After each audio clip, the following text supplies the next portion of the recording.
नमस्ते दोस्तों सोचिए एक मिनट, अगर आपका एसआईपी खुद ही समझदारी से एडजस्ट होता, जब मार्केट नीचे हो तो ज़्यादा इन्वेस्ट करे, जब मार्केट ऊपर हो तो कम, अपनी ही एसआईपी को स्मार्ट बनाएं। आज हम इसी एडवांस्ड एसआईपी सिस्टम की बात करने जा रहे हैं। लगभग 3 करोड़ लोग भारत में एसआईपी से इन्वेस्ट कर रहे हैं, लेकिन उनमें से कितने लोग ऐसे एडवांस्ड ट्रिक्स इस्तेमाल करते हैं? अगर आपको उस पर रियलिस्टिक रिटर्न्स चाहिए तो ये वीडियो आपके लिए है। कृपया वीडियो को लाइक करें और सब्सक्राइब करना न भूलें, क्योंकि आगे और भी अमेजिंग इन्वेस्टमेंट और फाइनेंशियल वीडियो आएंगे। चलिए शुरू करते हैं। आज हर टॉपिक को सेक्शन वाइज समझेंगे, तो शुरू करते हैं। Section 1, SIP basics recap. SIP का मतलब, हर महीने आप एक फिक्स अमाउंट म्यूचुअल फंड में जमा करते हैं, जैसे 5,000 रुपये मंथली। ये डिसिप्लिन और रेगुलरिटी लाता है। रुपी कॉस्ट एवरेजिंग। एसआईपी के सबसे बड़े फायदे में से एक है रुपी कॉस्ट एवरेजिंग। जब मार्केट गिरता है तो आपको एक ही अमाउंट से ज़्यादा यूनिट्स मिलते हैं, और जब मार्केट ऊपर होता है तब यूनिट्स कम मिलते हैं। इससे आपका एवरेज परचेज प्राइस नीचे का बन जाता है। सोचिए, 5,000 रुपये साल भर सब मार्केट लेवल्स पर इन्वेस्ट किए, रिजल्ट धीरे धीरे कम होता है। कन्वीनियंस। एसआईपी ऑटोमेटेड है, फॉर्म फिल करके मंथली ऑटो डेबिट कर सकते हैं। हर इंस्टॉलमेंट पर रसीद मिलती है। एसआईपी बहुत छोटे अमाउंट से, जैसे 500 रुपये से भी शुरू हो सकता है। क्यों एसआईपी करनी चाहिए? एसआईपी आपको डिसिप्लिन सिखाता है, मार्केट टाइमिंग का स्ट्रेस हटाता है। हिस्टोरिकली लॉन्ग टर्म में एसआईपी ने अच्छी ग्रोथ दी है। एग्जाम्पल, साल 2000 से 2010 जैसे बेयर बुल साइकिल्स में एसआईपी एवरेज कॉस्ट ने ओवरऑल रिटर्न्स बनाए रखा। लिमिटेशन, अगर मार्केट कंटिन्यूअसली बुल रन में है, जैसे साल 2003 से 2007, तो लमसम इन्वेस्टमेंट एसआईपी से ज़्यादा रिटर्न दे सकता था। ये एक इम्पोर्टेंट पॉइंट है, कभी कभी फिक्स्ड एसआईपी के बजाय लमसम का सिनेरियो बेहतर। सेक्शन 2, क्यों ज़रूरत है एडवांस्ड स्ट्रेटेजीज की। सिर्फ एक ही फंड और फिक्स्ड एसआईपी में इन्वेस्ट करना कभी कभी पर्याप्त नहीं। आपके गोल्स बढ़ेंगे, हायर कॉर्पस इनकम बढ़ेगी, इन्फ्लेशन भी हर एक साल डबल होगा। सिर्फ 5,000 रुपये पर महीना दशक भर 12 लाख रुपये इन्वेस्ट करें, इन्फ्लेशन एडजस्ट करना इंपॉर्टेंट।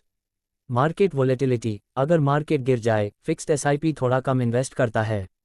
अगर मार्केट चिकना ऊपर जाए, फिक्स्ड एसआईपी में घाटा हो सकता है, क्योंकि आप महंगे यूनिट्स कम खरीदते हैं। एग्जाम्पल्स ऑफ मिसयूज, बहुत लोग मार्केट गिरने पर एसआईपी रोक देते हैं, ये सबसे बुरी गलती है। एसआईपी का कॉन्सेप्ट ही वोलेटिलिटीज का फ़ायदा लेने का है। सडनली एसआईपी रोकना मतलब रुक जाना, प्रिसाइजली जब बायस सबसे सस्ते होते हैं। सॉल्यूशन, इसीलिए हम देखेंगे एडवांस टेक्निक्स, जैसे अपना एसआईपी अमाउंट एडजस्ट करना, सेटअप, एक स्कीम से दूसरे में शिफ्ट करना, STP, partial withdraw, SWP, dynamic allocation, डेब्ट वर्सेस इक्विटी मिक्स चेंज या टारगेट बेस्ड इन्वेस्टिंग। इन सब से आप अपने एसआईपी को फ्लेक्सिबल बना सकते हैं, न कि एक रिजिड एएमआई जैसा। Section 3, setup top up SIP mechanism. Setup या टॉप अप एसआईपी में आप प्रीडिफाइंड इंटरवल पर अपनी एसआईपी अमाउंट को बढ़ाते हैं। जैसे अभी 10,000 रुपये महीने भरते हैं, हर साल 1,000 रुपये ऐड कर देंगे, यानी एसआईपी 10,000 रुपीज़, नेक्स्ट ईयर 11,000 रुपये, उसके बाद 12,000 रुपये। आप इस इंक्रीमेंट को फिक्स्ड अमाउंट या परसेंटेज, जैसे 10% दोनों में सेट कर सकते हैं। कैसे काम करता है ये फैसिलिटी? आप एएमसी फॉर्म भरते वक्त लगा सकते हैं। एक नया एसआईपी स्टार्ट करते समय सेटअप एसआईपी का ऑप्शन मिलेगा, जहां आप initial amount, setup amount, percentage और फ्रीक्वेंसी क्वार्टरली, एनुअली डिफाइन कर सकते हैं। बाद में मैनेज भी कर सकते हैं फंड वेबसाइट हेल्पलाइन से। आइडियल इन्वेस्टर, जो अपनी इनकम धीरे धीरे बढ़ेगी और आप अपने सेविंग पोटेंशियल के साथ इन्वेस्ट भी बढ़ाना चाहते हो। मान लीजिए पहले सिंगल थे, 5,000 रुपये इन्वेस्ट करते थे, नौकरी में प्रमोशन मिली तो अब 6,000 रुपये कर दिया। ये लॉजिकली सेंसिबल अप्रोच है। प्रॉस, अगर आप पैसे कमा रहे हो तो इन्फ्लेशन के साथ इन्वेस्टमेंट भी मैच रखें। सेटअप से गोल जल्दी मिल सकता है, जिन लोगों के बड़े सपने हैं उन्हें जल्दी कॉपस तैयार हो जाता है। कंपाउंडिंग और इन्फ्लेशन के अगेंस्ट फाइट करने में मदद मिलती है। जिमिसफील्ड के एग्जाम्पल में 10% पर एनम स्टेप अप वाले एसआईपी ने फिक्स्ड एसआईपी से डबल कॉपस बनाया। कॉन्स, आपको कंसिस्टेंटली कैश फ्लो मेंटेन करना होगा, बजट टाइट हो सकता है अगर सैलरी ग्रोथ नहीं हुई। कुछ केसेज में सैलरी डाउन भी हो सकता, तो फिर सेटअप परेशान करेगा। अगर इनकम कांस्टेंट है, फिर भी आपको एसआईपी की आदत होनी चाहिए। एग्जाम्पल, मान लीजिए आप 10,000 रुपये से एसआईपी स्टार्ट करते हो, 10% एनुअल सेटअप के साथ। 10 साल में आपकी टोटल इन्वेस्टेड अमाउंट 15.94 लाख रुपये होगी, और 12% रिटर्न पर एनम पर फ्यूचर वैल्यू करीब 93 लाख रुपये हो सकता है, जबकि फिक्स्ड एसआईपी 10,000 रुपये कांस्टेंट से टिल्ड 22.4 लाख होता। ये डिफरेंस बहुत है। Section 4 systematic transfer plan STP। Definition, STP का मतलब है एक फंड से दूसरे फंड में रेगुलर ट्रांसफर। ये सारी प्रोसेस AMC के थ्रू ऑटोमेट होती है। फॉर एग्जाम्पल, हर महीने 10,000 रुपये आपके लिक्विड फंड से निकल के एक इक्विटी फंड में ट्रांसफर होता रहेगा। यानी पैसे बैंक से डायरेक्टली नहीं, पहले लिक्विड फंड में और फिर वहां से इक्विटी में शिफ्ट। मैकेनिज्म, कभी कभी इन्वेस्टर्स के पास लमसम होता है, जैसे बोनस मिला, इनहेरिटेंस आदि, सब कैश तुरंत इक्विटी में डालना रिस्की हो सकता है। STP से वो पैसे डेब्ट लिक्विड फंड में डाल के एक एक करके इक्विटी में भेजते हैं ताकि मार्केट टाइमिंग का रिस्क कम हो। हर STP इंस्टॉलमेंट एक रिडेम्पशन माना जाता है, टैक्सेबल इवेंट। आइडियल इन्वेस्टर, जिसे लमसम इन्वेस्ट करना है लेकिन मार्केट टाइमिंग से डर लगता हो, या जिसे फेज इन्वेस्टमेंट चाहिए। अल्सो, खुद सीप चलाने वाले भी STP यूज कर सकते, एक फंड में साल भर इन्वेस्ट करके दूसरे फंड में ग्रेजुअली मूव करना। प्रॉस, रुपी कॉस्ट एवरेजिंग बेनिफिट्स मिलते हैं जब पैसे डेब्ट से इक्विटी में जाता है, वोलेटिलिटी का इम्पैक्ट कम हो जाता है। पोर्टफोलियो को डायनेमिकली रिबैलेंस कर सकते, मानो एक प्लान 70% इक्विटी 30% डेब्ट टारगेटेड, आज इक्विटी ज़्यादा हो गया तो STP से डेब्ट में शिफ्ट करो। कॉन्स, हर ट्रांसफर पर एग्जिट लोड और टैक्स लग सकता है, क्योंकि STP में हर ट्रांसफर रिडेम्पशन है, अगर एक साल के अंदर है तो STCG हो सकता है। डेब्ट फंड्स के हाई नव में शिफ्ट करना रिस्क है, अगर डेब्ट फंड खत्म हुआ तो फिर कैसे मूव। कॉम्प्लेक्सिटी भी थोड़ी, मैनुअल सेटअप रिक्वायर्ड। एग्जाम्पल, आप NEFT IMPS से खुद नहीं पर एक बार 5 लाख रुपए लिक्विड फंड में डाला। अब STP से 50,000 रुपये महीने डिपॉजिट होगा इक्विटी फंड लार्ज कैप में। 10 महीने में इक्विटी फंड 5 लाख रुपए से इन्वेस्ट हो जाएगा, लेकिन मार्केट वोलेटाइल में step by step. Section 5 systematic withdrawal plan SWP। Definition, SWP में आप म्यूचुअल फंड यूनिट्स का विड्रॉल फिक्स करते हो। जैसे हर महीने आपके SBIMF से 10,000 रुपये बैंक अकाउंट में ऑटो आता रहेगा। यूनिट रिडेम्पशन होती रहेगी जिससे ये पे आउट पॉसिबल होता है। मैकेनिज्म, आप प्लान में विड्रॉल फ्रीक्वेंसी मंथली, क्वार्टरली और अमाउंट सेट करते हो। AMC आपके यूनिट्स बेचते जाएंगे और बैंक ट्रांसफ़र करता जाएगा। SWP से आपका कॉपस धीरे धीरे लिक्विडेट होता जाएगा, पर ओवरऑल आप फंड में इन्वेस्टेड ही रहते हो जब तक यूनिट्स बचे हैं। आइडियल इन्वेस्टर, इनकम चाहिए, old retiree, part time business owners या शॉर्ट टर्म गोल फंडिंग, गाड़ी के EMI, बच्चे की फीस, सब मंथली चाहिए। जो फिक्स्ड विड्रॉल के बाद अपने पोर्टफोलियो को मेंटेन करके भी रिटर्न्स चाहते हो। प्रॉस, रेगुलर कैश फ्लो, उदाहरण financial needs cover. Tax view point, SWP में हर विड्रॉल पर कैपिटल गेन ट्रिगर होता है, लेकिन अगर फंड इक्विटी है और आप ग्रेटर दैन एक साल रुके तो 12.5% LTCG, 1,25,000 रुपये एग्जिम्प्ट लगता, नहीं तो 20% STCG। कॉन्स, अगर मार्केट डाउन हुआ तो कॉपस कम होने से फ्यूचर विड्रॉल्स पैसा घर आ जा सकते, syndrome like sequence of returns risk. Inflation risk, fixed withdrawal का रियल वैल्यू घट सकता है। अल्सो, प्रीमेच्योर एग्जिट्स में लोड्स हो सकते हैं। एग्जाम्पल, रिटायरमेंट में 5 लाख रुपए कॉपस यूज करके 5,000 रुपये पर महीना SWP लेंगे ताकि डेली स्पेंड कवर हो। अगर इक्विटी फंड से 12% रिटर्न मिल रहा है, आप 5,000 रुपये से ज़्यादा विड्रॉल कर सकते जिससे कॉपस डिक्लाइन न करे। Section 6 value averaging SIP। Value averaging SIP में इन्वेस्टमेंट अमाउंट फिक्स नहीं होता, बल्कि target portfolio value growth fix होती है। जैसे हर क्वार्टर आप डिसाइड करो कि फंड वैल्यू ₹X से इंक्रीज करनी है। अगर मार्केट गिर गया तो ज़्यादा इन्वेस्ट करो, अगर भारी बुल में गया तो कम। यानी buy more on dips, buy less on peaks. Mechanism, पहले आप एक बेस वैल्यू सेट करते हो, उदाहरण 1 लाख रुपये। हर पीरियड में अगर कट कॉपस इस टारगेट से कम है, आप शॉर्टफॉल इन्वेस्ट करते हो। अगर ज़्यादा है तो आप सरप्लस विड्रॉ भी कर सकते हो, नीचे case remove. So major changes, ideal investor जो एग्रेसिव है, मार्केट टाइमिंग से थोड़ा खेलना चाहता है। लॉन्ग टर्म होराइजन जो इक्विटी में डरिए से इन्वेस्ट कर सके। वेल्थ क्रिएशन फोकस रखने वाले क्योंकि इमोशनली डिसिप्लाइन रहना होता है, रिस्क टॉलरेंस हाई होनी चाहिए। प्रॉस, थ्योरेटिकली बेहतर cost average, average purchase price और भी नीचे आ सकता है। आप मार्केट की ओवरहीटेड कंडीशन में पैसे रोक सकते हो, फियर फैक्टर कम।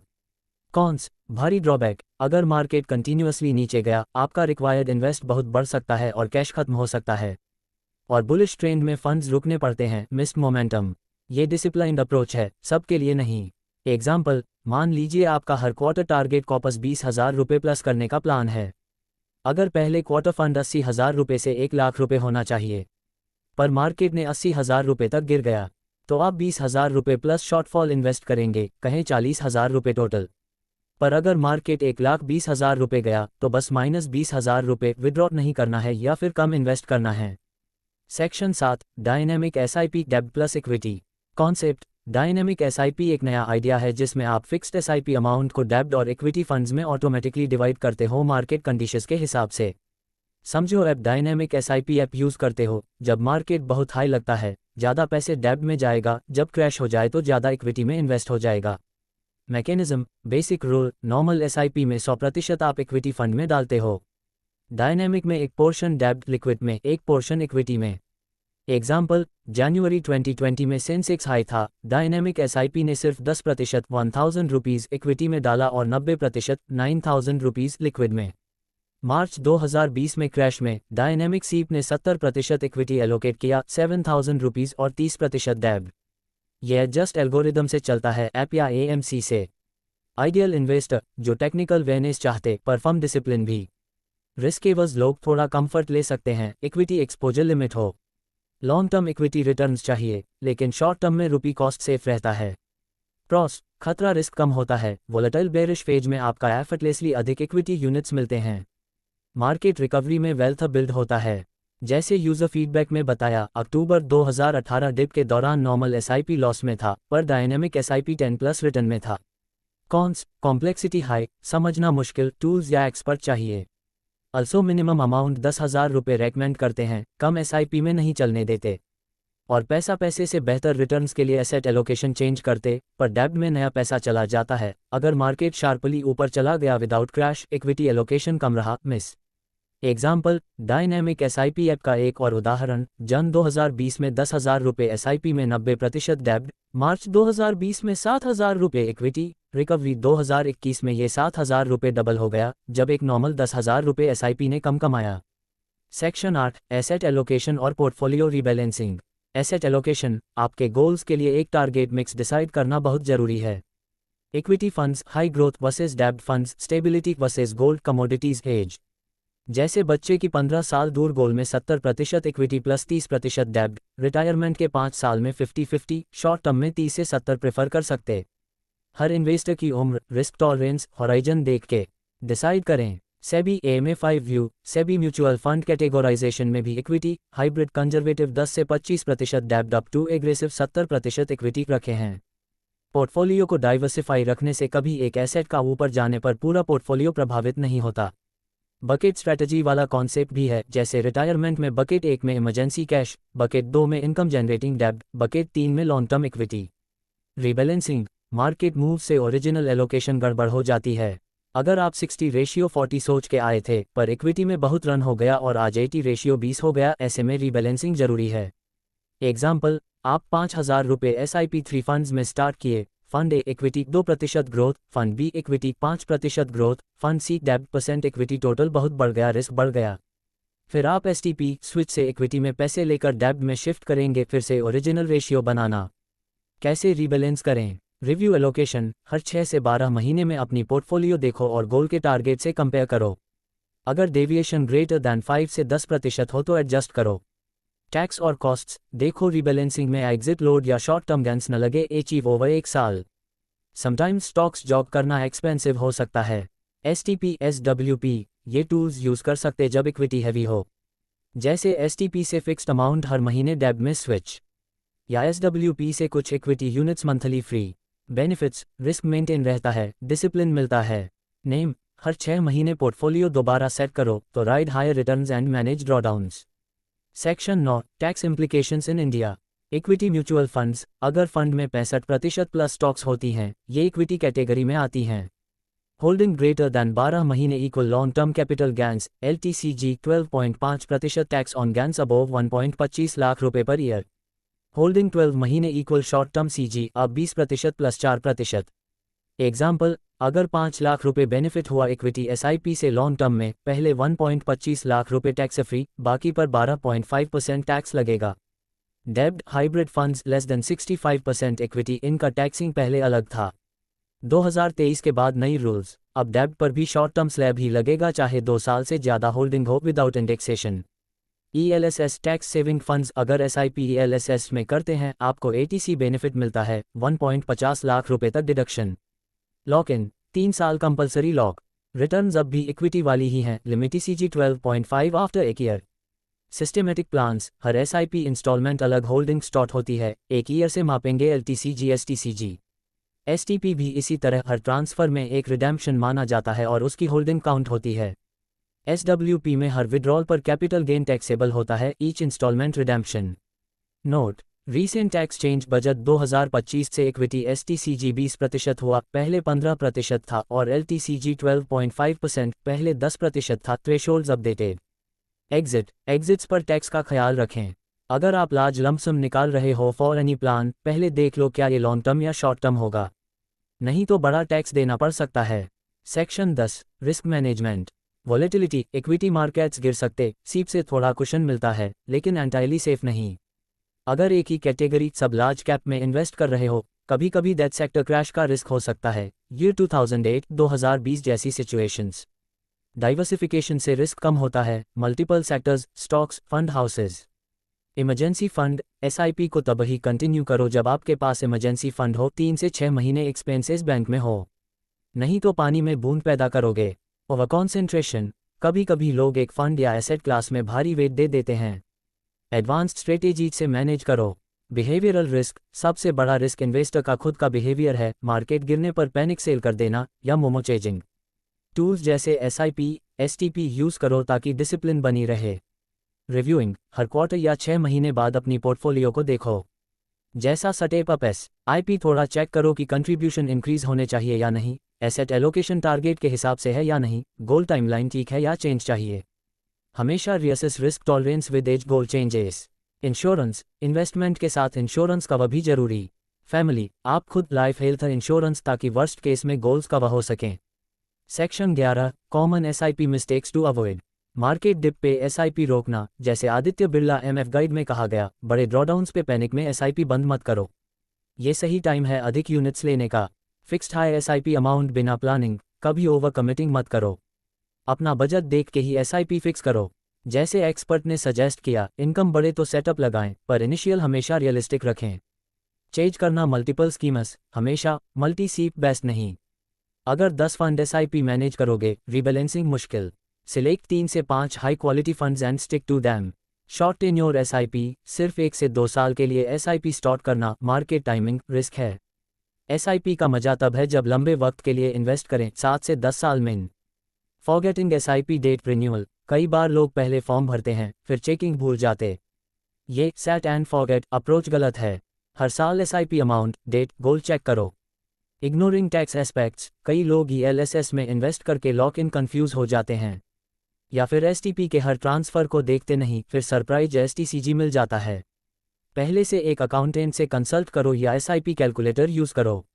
दोस्तों, आज हमने देखा कैसे बेसिक एसआईपी को एडवांस बना सकते हैं। सेटअप एसआईपी से लेकर एसटीपी, एसडब्ल्यूपी, डायनेमिक एसआईपी और एलोकेशन सब डिस्कस हुआ। ये सब टूल्स यूज़ करके आप अपने इन्वेस्ट को स्ट्रैटेजिक बना सकते हो। अगर आपको ये वीडियो पसंद आया हो तो लाइक करें, चैनल को सब्सक्राइब करें और बेल आइकन दबाना न भूलें। हम हर हफ्ते नया फाइनेंस कंटेंट लाते हैं। नीचे कमेंट्स में बताओ कौन सी स्ट्रैटेजी सबसे ज़्यादा यूज़फुल लगी, और कोई सवाल हो तो पूछो। थैंक यू दोस्तों, अपने एडवांस्ड एसआईपी जर्नी को शुरू करो, स्मार्ट इन्वेस्ट करो और मिलते हैं नेक्स्ट वीडियो में। Happy investing.